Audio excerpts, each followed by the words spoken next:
ছেলে হওয়া সত্যিই সহজ না। একটা ছেলে চাইলে যে কোনো কাজ করে উঠতে পারে না। একটা ছেলের যথেষ্ট বয়স হয়ে গেলে তার ফ্যামিলির কথা চিন্তা করে সে অনেক কিছুই করতে পারে না।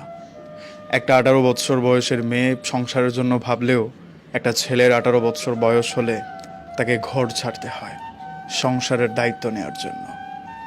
একটা ছেলে চাইলেই হওয়া যায় না। ছেলে হওয়া সত্যিই সহজ না। আমরা এক ভাই এক বোন।